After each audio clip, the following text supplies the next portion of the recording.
रंग से कृपा की याचना करते हुए मंगलाचरण करेंगे, ताकि हम जो कुछ श्रवण करने वाले हैं उसका हमें पूरा पूरा लाभ प्राप्त हो सके, जो कि है कृष्ण प्रेम की प्राप्ति।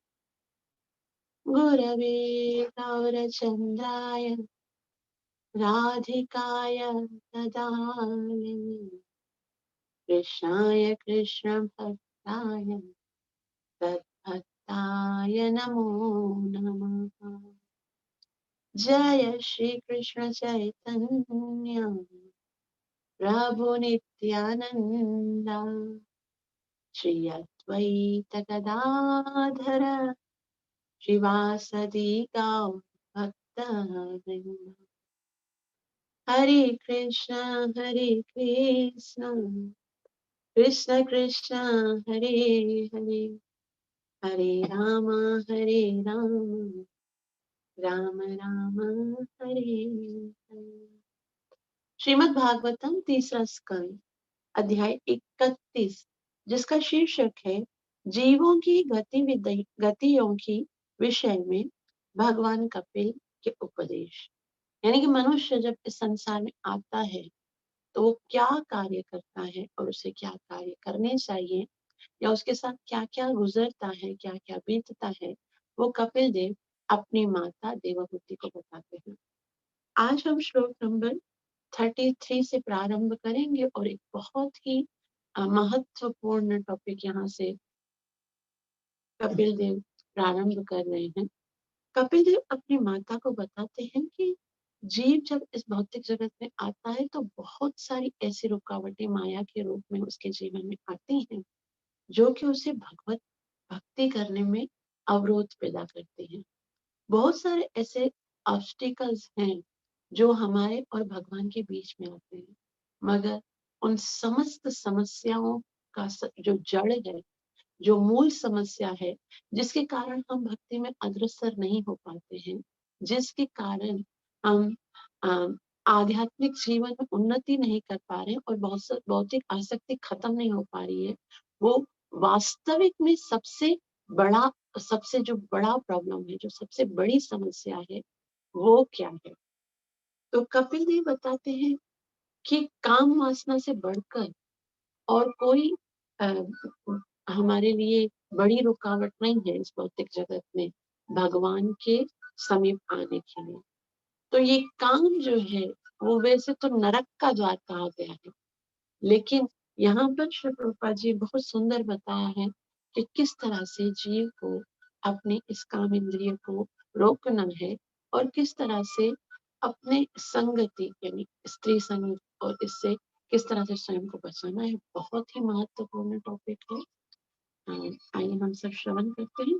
श्लोक नंबर 33 को पहले उसमें ये बताया गया है कि अगर आप भक्ति में उन्नति करना चाहते हो, यदि आप भगवान की सेवा करके अपने जीवन के उद्देश्य को प्राप्त करना चाहते हो, तो आपके अंदर क्या क्या क्वालिटीज होनी चाहिए, वो सारी क्वालिटीज के विषय में बताया जा रहा है।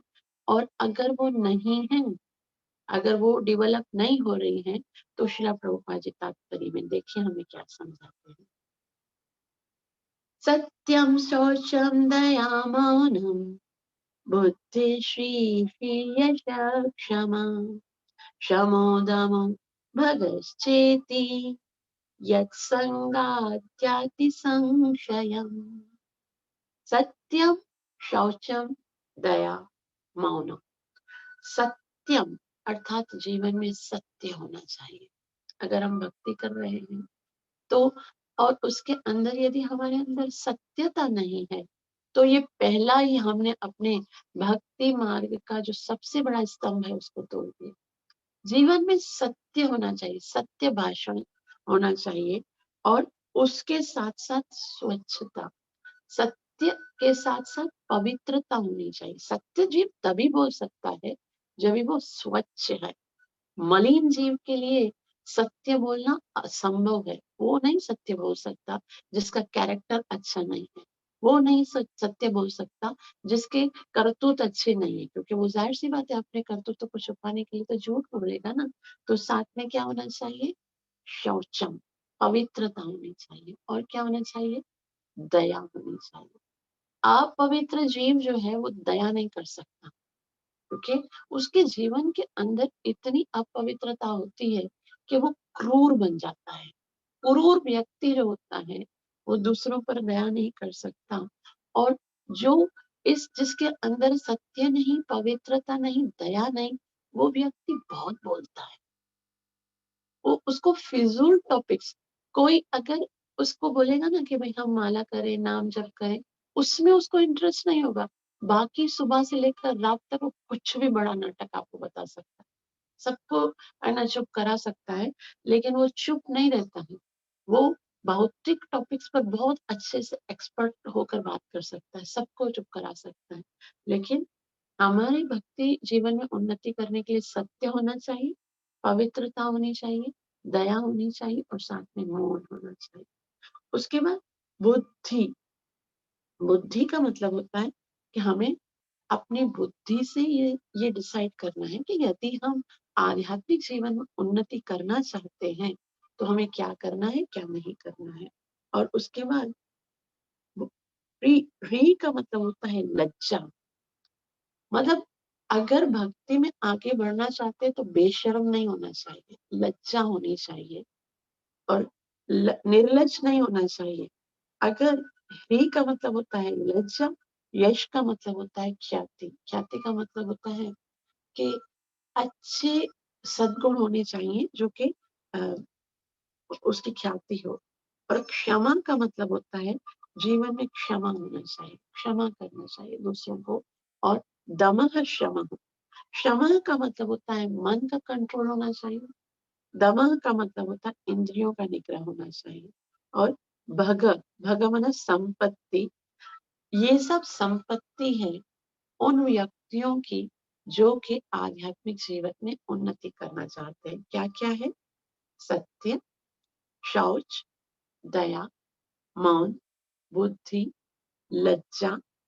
श्री मतलब संपन्नता, यानी कि कैरेक्टर की संपन्नता होनी चाहिए। ऐसा नहीं कि धन होना चाहिए, लेकिन उसका चरित्र अच्छा होना चाहिए। और श्री का मतलब होता है लज्जा, यश मन ख्याति, क्षमा, शमः, दमः, मन का निग्रह, इंद्रियों का निग्रह। यदि ये सारी क्वालिटीज हैं, कितनी क्वालिटीज हैं? सत्य, शौचम, दया, मौनम, बुद्धि, श्री, प्री, यश, क्षमा, शमो, दमो। 12 क्वालिटीज हैं। ये यदि 12 क्वालिटीज हमारे अंदर हैं तभी हम आध्यात्मिक जीवन में आगे बढ़ सकते हैं। और ऐसा क्या कहा गया? भगश्चेति यत् संगाध्याति संशय। यत् संगात यानी जिसकी संगति से याति संशय यानी नष्ट हो जाती है। ये सारी क्वालिटीज जो है वो सब क्वालिटीज जब जीव स्त्री का संग करता है तो अ, वो नष्ट हो जाती है। तो यहाँ पर श्रील प्रभुपाद जी बोलते हैं जिसकी संगति से वे नष्ट हो जाती है। अनुवाद देखिए, वह सत्य, शौच, दया, गंभीरता, आध्यात्मिक बुद्धि, लज्जा, संयम, यश, क्षमा, मन निग्रह, इंद्रिय निग्रह, सौभाग्य और ऐसे ही अन्य सु अवसरों से विहीन हो जाता है। जब वो विषय भोग में लगता है तो ये सारी उसकी क्वालिटीज खत्म हो जाती, क्योंकि ये पहले से जा रहा है ना। ये पहले वाला जो श्लोक हमने पढ़ा था जिसमें ये बताया गया था शिष्णुदर परायण कृष्ण नहीं पाए। तो यदि वो ऐसे अपवित्र लोगों का संग करता है, कैसे लोग जो के न भगवान की भक्ति नहीं करते और जो कामी पुरुष होते हैं, जैसे ही हम उनका संग करेंगे तो हमारी सारी जो आध्यात्मिक क्वालिटीज हैं वो सब नष्ट हो जाएंगे। अनुवाद, श्रील प्रभुपाद जी बहुत ही सुंदर रीति से समझा रहे हैं। जिन्हें विषयी जीवन की लत पड़ चुकी है वे ना तो परम सत्य के अभिप्राय को समझ सकते हैं। पहला है सत्य। तो सत्य जिनको भौतिक जीवन में आसक्ति है, जो अपवित्र जीवन जीना चाहते हैं, वो सत्य नहीं समझ सकते, न अपनी आदतें सुधार सकते हैं। अपनी जो गंदी आदतें हैं वो नहीं सुधार सकते, क्योंकि उनको तो क्या करना है, भौतिक आनंद प्राप्त करना है। और उसके बाद अन्यों के प्रति दया दिखाना तो दूर रखो। दूसरा दया है, कृष्ण भगवान जी बोलते हैं उनको अपनी कामनाओं को पूरा करना, अपनी वासनाओं को पूरा करने से फुर्सत होगी तो किसी के ऊपर दया करेंगे। और दया के बाद है मौन, तो वे गंभीर नहीं रह पाते और जीवन के लक्ष्य के प्रति उनकी कोई रुचि नहीं होती है। गंभीर नहीं होते हैं, बस वो खाली जानवरों की तरह जीते हैं।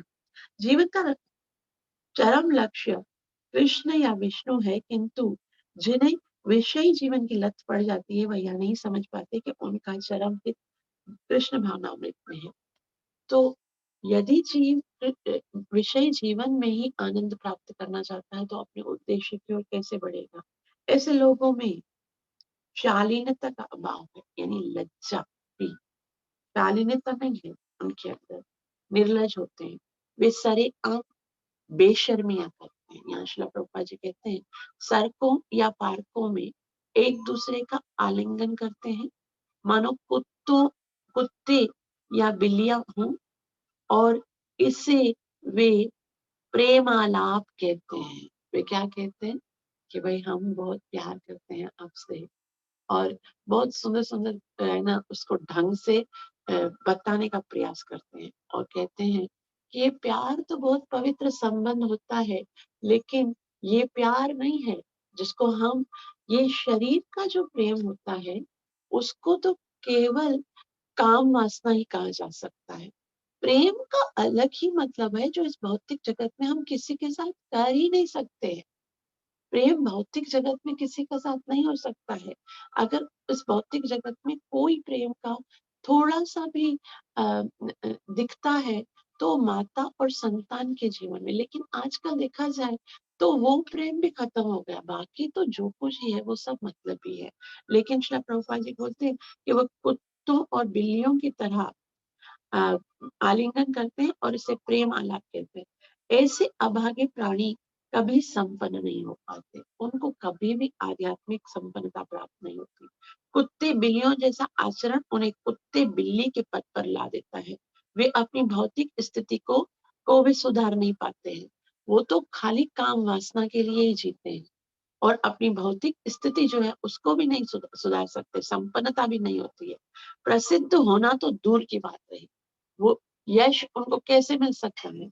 तो आगे कहते हैं ऐसे मूर्ख कभी तथाकथित योग का दिखावा करते हैं। वो सोचते हैं कि भाई हम बहुत योग आसन करते हैं, किंतु योग का जो मुख्य उद्देश्य है वो क्या है, इंद्रिय तथा मन का को वश में करना, उसमें वे असमर्थ रहते, ये कार्य नहीं कर पाते। इंद्रियों को इंद्रियों को कंट्रोल नहीं करते हैं, और ना ही मन को कंट्रोल करते हैं, और सोचते हैं कि हम योग अवस्था में हैं, हम योग अभ्यास कर रहे हैं। तो ऐसे लोगों को जीवन में ऐश्वर्य प्राप्त नहीं होता है। दूसरे शब्दों में वे अत्यंत अभागे हैं, बहुत अभागे हैं, जिनके जीवन में ये सारी क्वालिटीज नहीं है। और आगे श्री प्रभुपाद जी बता रहे हैं कि ये जो व्यक्ति होते हैं वो अपने अपने इंद्रिय भोग के कारण इतना विचलित होते हैं कि वो किसी भी जो है ना अ, सही है या गलत है उसका निर्णय नहीं कर पाते हैं। कपिल देव कहते हैं तेष्व शांतेषु मूढ़ेषु खंडितात्मस्वसाधुषु संगम न कुर्या श्रोये योषित योषित पीड़ामृत मृगेषु च तेष्व शांतेषु, तेष्व अशांतेषु। जब जीवन में अपवित्रता होती है, जब जीवन में सत्य नहीं, शौच नहीं, शम नहीं, दम नहीं, बुद्धि नहीं, लज्जा नहीं, तो जीव कभी भी शांत नहीं हो सकता। वो क्या हो जाता है, तेष्व अशांतेषु, वो अशांत हो जाता है। मूढ़ेषु खंडित आत्मता, मूढ़ रहता है, वो हमेशा बेवकूफी, मूर्खों जैसा कार्य करता है।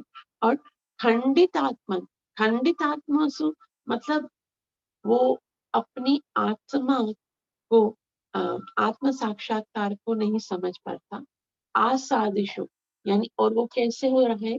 असाधुषु संगम, वो अभक्तों का संग करता है। न कुर्यात शोचिषु, और वो असाधुओं का संगत करता है, और इस तरह से वो क्या करता है? कुर्याशो येषु योषित, वो ऐसा करता है। योषित पीड़ा मृगेशु च, योषित कहते हैं स्त्री को, पीड़ा मतलब खिलौना, और मृगेशु मतलब वो स्त्रियों के हाथ का खिलौना बनकर उनके इशारों पे नाचता है। उसकी, क्योंकि अपनी इंद्रियों को वश में नहीं किया, अपने मन को भी वश में नहीं किया, और केवल इंद्रिय भोग के लिए जीता है, तो वो क्या बन जाता है? योषित क्रीड़ा मृगेशु च, वो कृष्ण, उसको बोल बाहर जाकर सब, हरे कृष्ण कृष्ण कृष्ण हरे हरे, हरे राम राम राम हरे हरे। स्त्री के हाथों वाला कुत्ता बनकर रह गया है। हरे कृष्ण।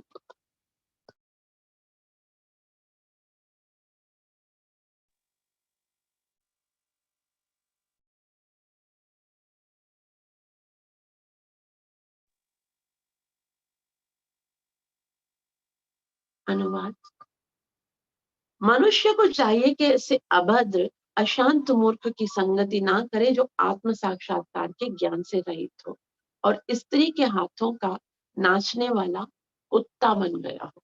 श्रीला प्रभुपाद जी बहुत सुंदर रीति से समझाएंगे तात्पर्य श्रीला प्रभुपाद द्वारा। श्रीला प्रभुपाद जी कहते हैं कि ऐसे मूर्ख व्यक्तियों की संगति पर प्रतिबंध उन लोगों के लिए है जो कृष्ण भक्ति में प्रगति करना चाहते हैं। जो चाहते हैं कि मैं भक्ति में आगे बढ़ूं, तो उनके लिए तो बहुत सारे निषेध है कि क्या करना है क्या नहीं करना है। कृष्ण भक्ति की दशा में प्रगति करने के लिए सत्य, शौच, दया, गंभीरता, बुद्धि, सरलता, भौतिक ऐश्वर्य, यश, क्षमा तथा शम और दम आवश्यक है। कृष्ण भक्ति की प्रगति के साथ ये सारे गुण प्रकट होने चाहिए। किंतु यदि कोई किसी शूद्र या ऐसे मूर्ख व्यक्ति की संगति करे जो स्त्री के हाथों में नाचते हुए कुत्ते की तरह हो, तो वह प्रगति नहीं कर सकता। भगवान चैतन्य ने सलाह दी है कि कृष्ण भक्ति में लगे हुए व्यक्ति तथा भौतिक अविद्या को पार करने के इच्छुक व्यक्ति को ऐसी स्त्रियों या पुरुषों की संगति नहीं करनी चाहिए जो भौतिक सुखोपभोग में रुचि रखते हैं। तो यदि हम आध्यात्मिक जीवन में आगे बढ़ना चाहते हैं, यदि हम कृष्ण भक्ति, कृष्ण भावनामृत में आगे बढ़ना चाहते हैं, तो हमें ऐसे लोगों की संगति नहीं करनी चाहिए जिनका ना अपनी इंद्रियों पर कंट्रोल है, ना अपने मन के ऊपर कंट्रोल है, ना अपनी जुबान के ऊपर कंट्रोल है, और ना ही अपने भौतिक इंद्रिय तृप्ति को वो कंट्रोल कर सकते हैं। तो श्रील प्रभुपाद जी बोलते हैं क्योंकि हमें भक्ति में उन्नति करनी है तो बहुत सावधान रहना चाहिए, और ऐसे व्यक्तियों का जो स्त्रियों या पुरुषों की संगति नहीं करनी चाहिए जो भौतिक सुख उपभोग में रुचि रखते हैं। कृष्ण भक्ति में प्रगति चाहने वाले व्यक्तियों के लिए ऐसी संगति आत्मघात से भी घातक है। आत्मघात यानी कुछ लोग आत्महत्या करते हैं ना, आत्महत्या करके मतलब शरीर को नाश कर देते हैं और फिर उनकी आत्मा भटकती है, तो बहुत बड़ा अपराध है। लेकिन श्रील प्रभुपाद जी बोलते हैं आत्महत्या से भी बड़ा जो दुखदायक कार्य है ना, आत्महत्या से भी ज्यादा दुखदायक है कि ऐसे व्यक्तियों की संगति की जाए जो कि भौतिक जीवन में बहुत ज्यादा आसक्त होते हैं, जो कि इंद्रिय तृप्ति में बहुत ज्यादा आसक्त होते हैं, जो पेट भरना और स्त्री संग के अतिरिक्त तो कुछ नहीं जानते। ऐसे लोगों की संगति जो है वो आत्महत्या से भी अधिक घातक है। आगे कहते हैं न तथास्य भवेन् मोहो बन्धश्चान्य प्रसंगत योषित संगाद्यथा पुंसो यथा तत् संगी संगतः। न तथास्य भवेन् मोहो, न मतलब नहीं, तथास्य मना उस तरह इस मनुष्य का, भवेन यानी मुग्धता, प्रमोद, प्रबंधता ऐसा व्यक्ति जो होता है उस क्योंकि वो बहुत ज्यादा आसक्त होता है अन्य वस्तुओं में, भौतिक, इसलिए वो हमेशा आसक्ति से उत्पन्न मुग्धता तथा बंधन में लगा रहता है। लेकिन फिर भी ये बंधन इतने ज्यादा मजबूत नहीं होते। बंधुश्चान्य प्रसंगतः, वो दूसरे जो बंधन होते हैं, आसक्ति होती है, वो इतनी ज्यादा खतरनाक नहीं होती है। लेकिन योषित संगात यथा पुंसा, योषित संगात है ना, स्त्रियों की संगति और इस तरह से ऐसे पुरुषों की संगति जो है वो बहुत ज्यादा खतरनाक होती है।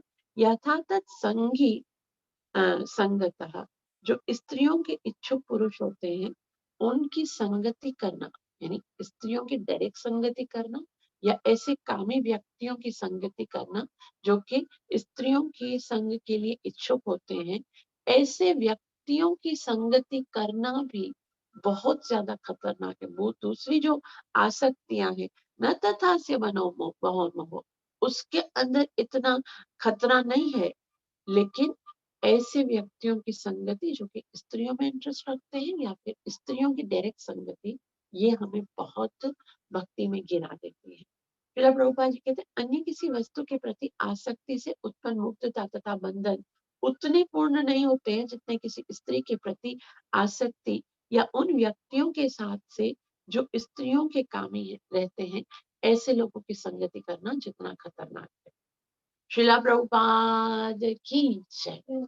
श्रीला प्रभुपाद जी कहते हैं स्त्रियों के प्रति आसक्ति इतनी दूषित होती है कि मनुष्य न केवल स्त्री की संगति से भौतिक जीवन के प्रति आसक्त हो जाता है, अपितु उन स्त्रियों के प्रति अत्यधिक आसक्त रहने वाले पुरुष की संगति से भी, उससे भी हो जाता है। श्रीला प्रभुपाद जी बोलते हैं ये बहुत खतरनाक है।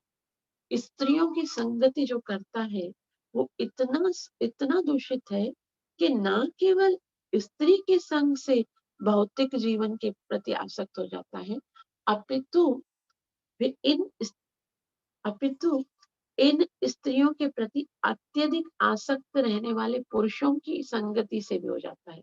हमारे बद्ध जीवन के अनेक कारण हैं, किंतु इनमें सबसे बड़ा कारण है स्त्रियों की संगति, जिसकी पुष्टि अगले श्लोकों में हुई है।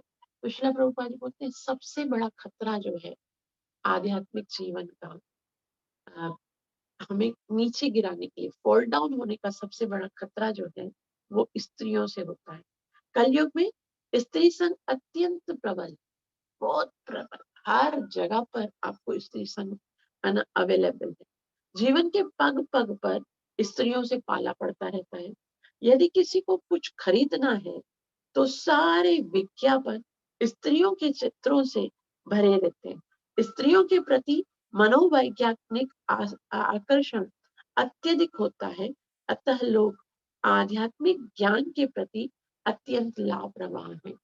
तो भौतिक जगत में स्त्रियों के प्रति जो आसक्त हो जाते हैं, उनको चाहे आध्यात्मिक ज्ञान की कितनी ही शिक्षा दी जाए, वो उस ज्ञान को ग्रहण नहीं कर पाते हैं।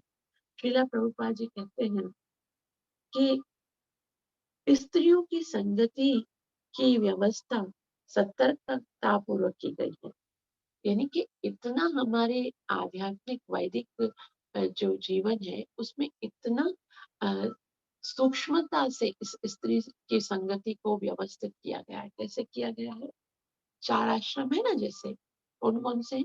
ब्रह्मचर्य, ग्रस्त, वानप्रस्थ और संन्यास। उसके विषय में श्री प्रभुपाद जी कहते हैं 4 सामाजिक विभागों यानी आश्रमों में से ब्रह्मचर्य, तृतीय वानप्रस्थ तथा चतुर्थ आश्रम है संन्यास। उन तीनों में स्त्री संगति नितांत वर्जित है। किसी ब्रह्मचर्य को तो स्त्री की ओर कभी देखना नहीं चाहिए और ना ही उनसे कभी बात करनी चाहिए। और है ना, उसके अलावा जो वानप्रस्थ है या संन्यास है, उनके जीवन में भी कोई स्त्री नहीं होती है। लेकिन केवल ग्रस्त का समय ऐसा है जिसमें कि उससे स्त्री की संगति प्राप्त होती है, लेकिन वो भी बिल्कुल थोड़े टाइम पीरियड के लिए। ऐसा नहीं है कि हम ग्रह मेदी बन के रह जाए। तो ग्रस्त अलग होता है जो कि अपने आध्यात्मिक लक्ष्य को जानते हुए गृहस्थ आश्रम को स्वीकार करता है। उसे पता होता है कि कब सुबह होती है, प्रभात के समय हमें क्या करना है। उसे पता होता है ब्रह्म मुहूर्त के समय हमें क्या करना है। उसे पता है एकादशी के उपवास कैसे रखा जाता है। गृहस्थ का मतलब होता है, उसे पता है कि चातुर्मास का के नियमों का किस तरह से पालन किया जाता है। लेकिन जो कामी होते हैं, विषयी होते हैं, वो बिल्कुल खाली भोग चाहिए उनको, खाली अपनी अशांत इंद्रियों को संतुष्ट करना चाहते हैं। खाली ये सोचते हैं, ये नहीं देखते कि ये प्रभात का समय भगवान को स्मरण करने का है। ये नहीं देखते हैं कि ये कितना सुंदर एकादशी का दिन है। वो ये नहीं देखते हैं कि ये भगवान के ना चातुर्मास में भगवान की सेवा की जाती है। कुछ भी नहीं देखते हैं। वो केवल कुत्ते बिल्लियों की तरह स्त्री के साथ संगति करने की इच्छा करते हैं। तो श्रीला प्रभुपाद जी बता रहे हैं कि कलयुग में स्त्री संगति प्रबल है। जीवन के पग पग पर स्त्रियों से पाला पड़ता है। तो चित्रों से, यानी कि जितने भी विज्ञापन है, एडवर्टाइजमेंट है, वो भी स्त्रियों के चित्रों से भरे रहते हैं। स्त्रियों के प्रति मनोवैज्ञानिक आकर्षण अत्यधिक होता है।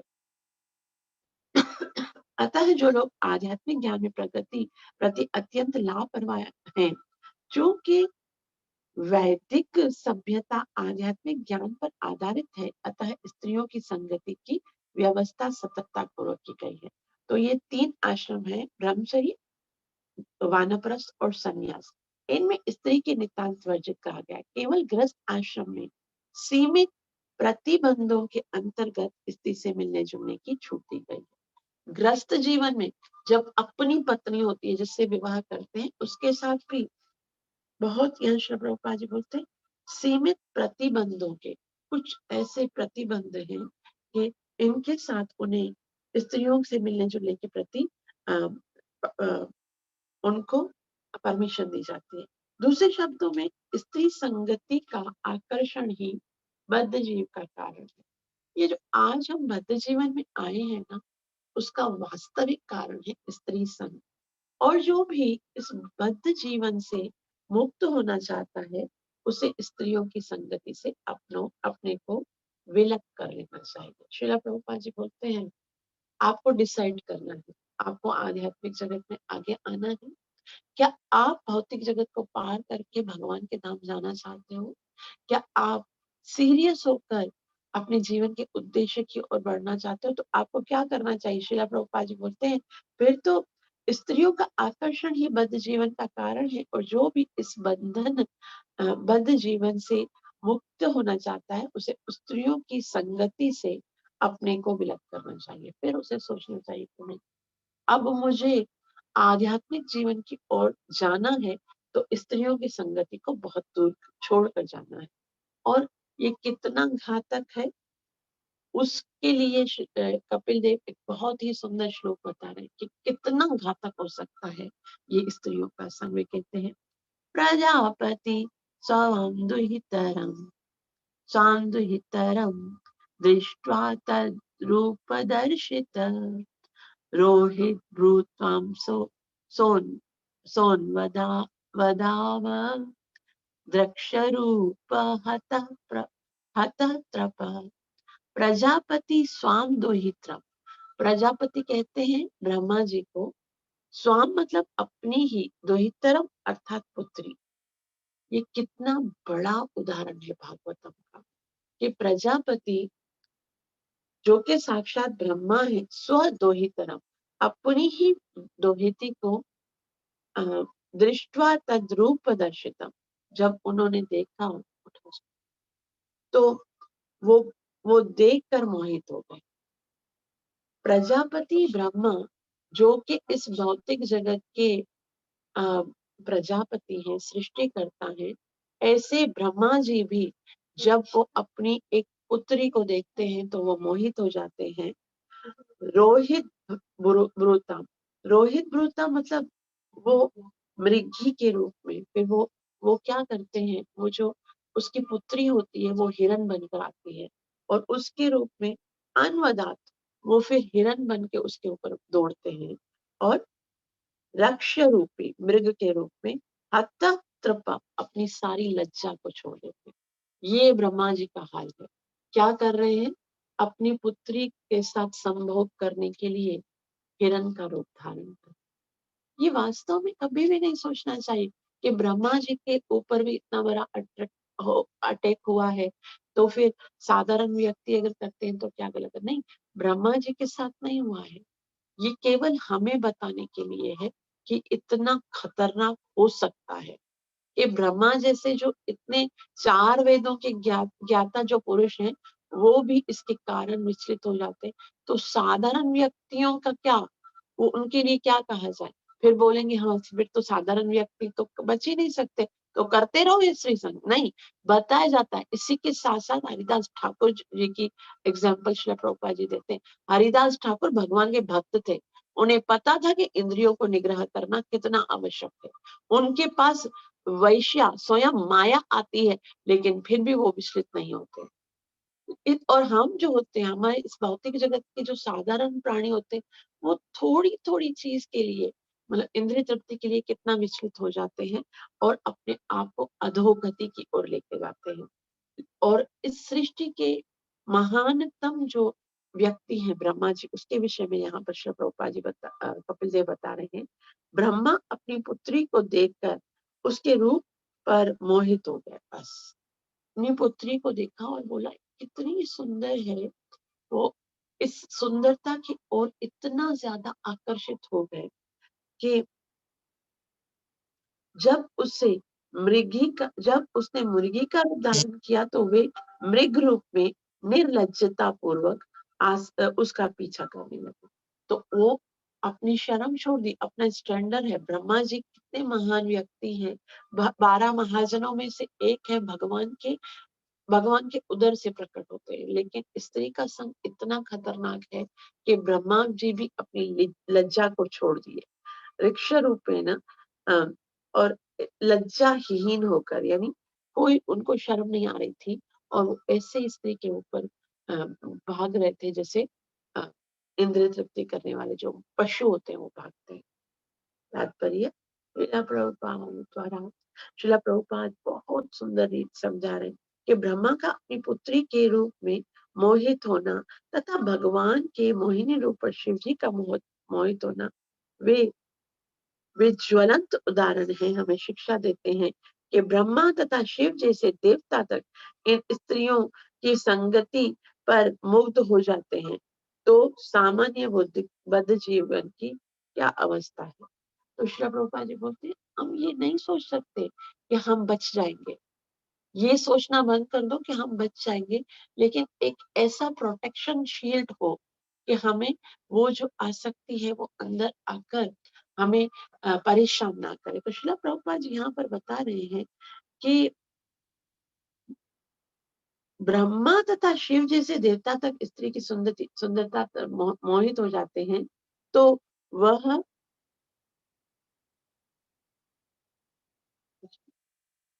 तो सामान्य बद्ध जीव की क्या बात है। तो अतः हर एक को सलाह दी जाती है कि वह अपनी अपनी संगी पुत्री अपनी सगी पुत्री, अपनी माता या अपनी बहन तक से मुक्ति भाव से ना मिले जुले।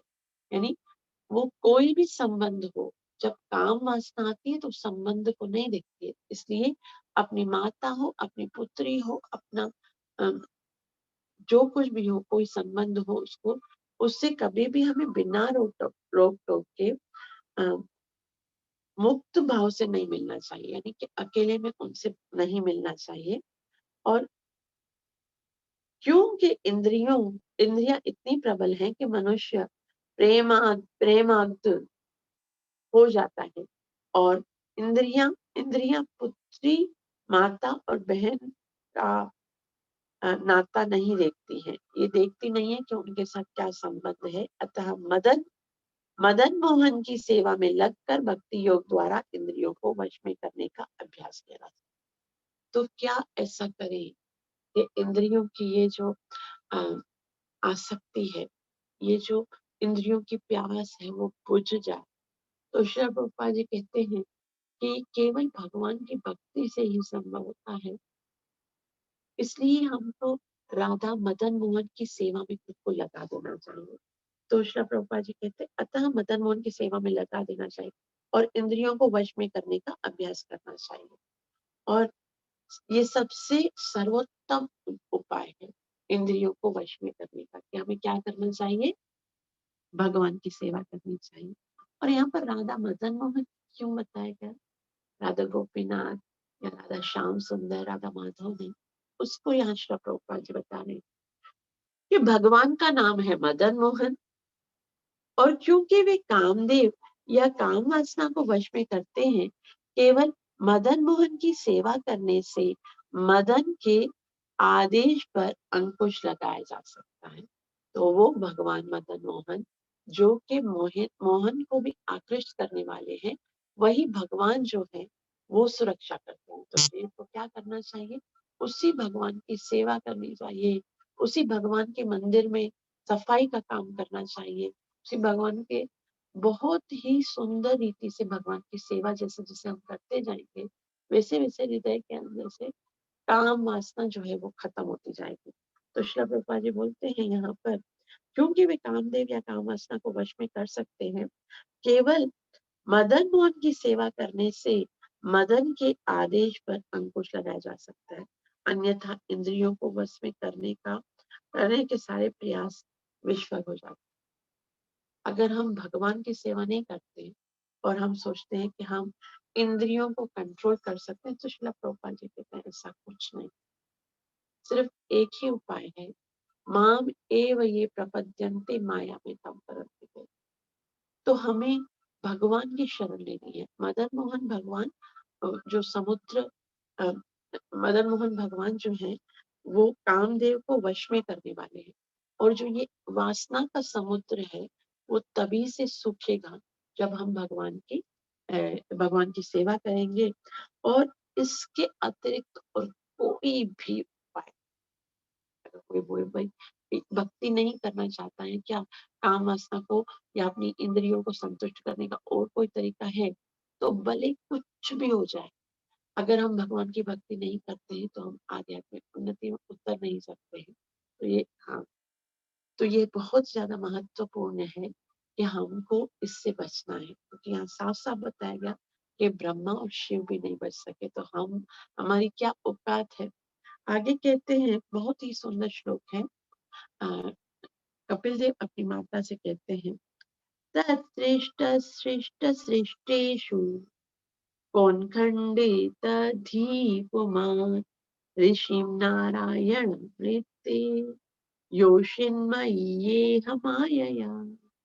तत्श्रेष्ठ श्रेष्ठेषु कौन कौन व कौन व खंडित अधि कौन व तत्श्रेष्ठ श्रेष्ठ श्रेष्ठेषु कौन्वखण्डितधिपुमान् ऋषि नारायण वृत्ते योषिन्मय्येह मायया। तन श्रेष्ठ सृष्टेषु, यानी तन मतलब वो ब्रह्मा जी, जो कि ब्रह्मा जी क्या करते हैं, श्रेष्ठ समस्त उत्पन्न जीवों में कौन, खंडित यानी विपथ ना होने वाली थी यानी बुद्धि। तो यहाँ बता रहे बहुत सारे मनुष्य और देवता और पशु से ऋषि नारायण के अतिरिक्त अन्य कोई ऐसा नहीं है जो स्त्री रूपी माया से के आकर्षण के प्रति आकर्षित ना हो। ऋषि नारायण स्मृति योषितमयेह माया, यानी कि जो माया के असर में है, तो वो ऐसा कोई व्यक्ति नहीं है जो स्त्री रूपी जो हथियार है माया का, उससे बच सके। तो चाहे बहुत बड़ा योगीश्वर हो, वो चाहे कोई बहुत बड़ा तपस्वी हो, तो उसको आखिर है ना, ये जो स्त्री का संग है वो आकर्षित करता ही है। लेकिन जो भक्त होते हैं, जो भक्ति मार्ग पर चलते हैं, जो भगवान श्री कृष्ण की सेवा करते हैं, उनके जीवन में ये स्त्री आकर्षण नहीं होता है। तो बाकी सब जो ब्रह्मा द्वारा उत्पन्न समस्त जीवों अर्थात मनुष्य, देवताओं तथा पशुओं के से ऋषि नारायण के अतिरिक्त अन्य कोई नहीं है।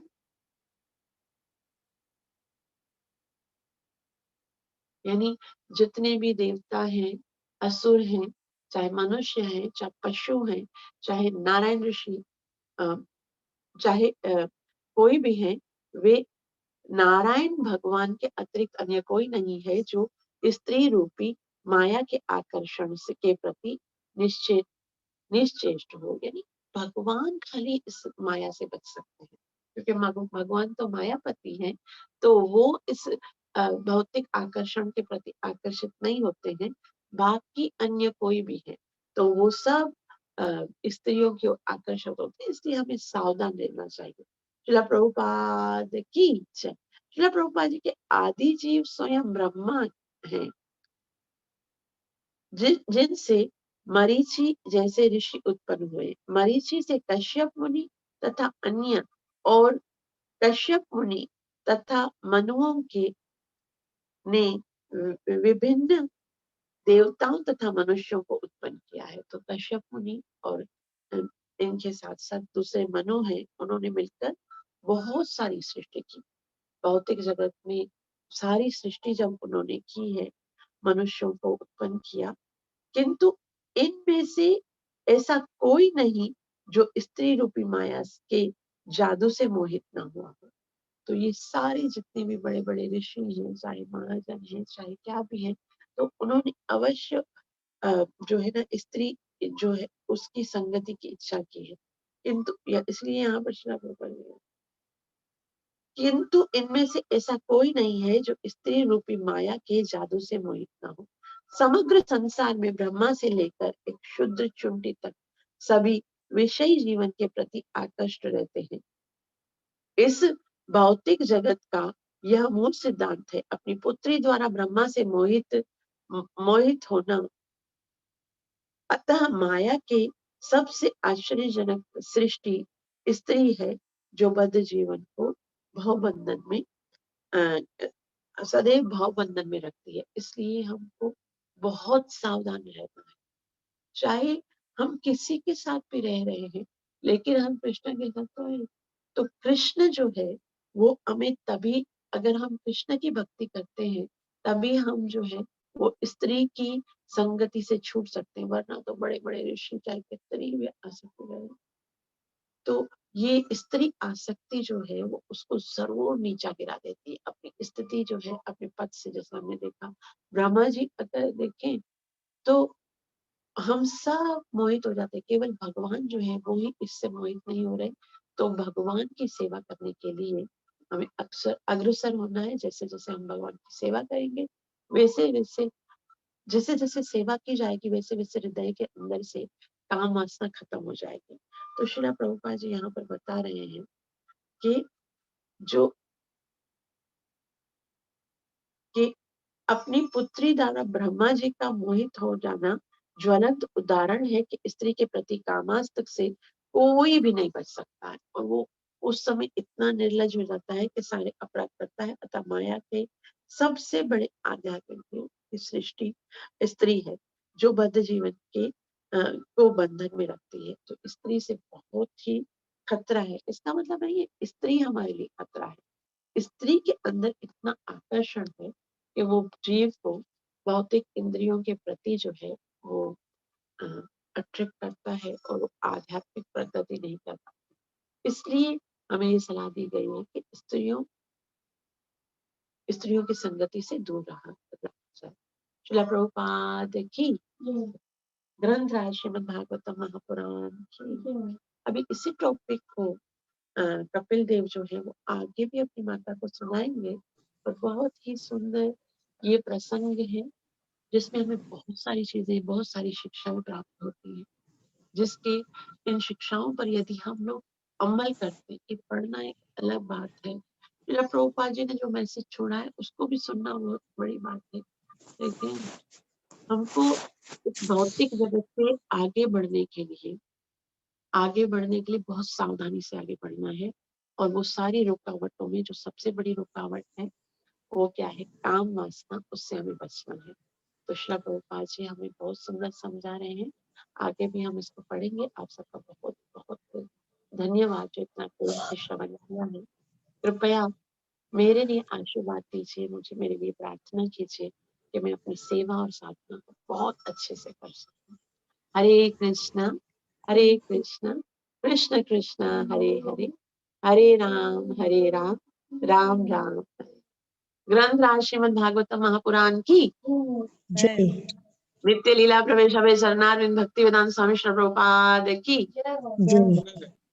हरे कृष्णा। यदि किसी को कुछ पूछना है या बताना है या कोई बात समझ में नहीं आई है तो बोल सकते।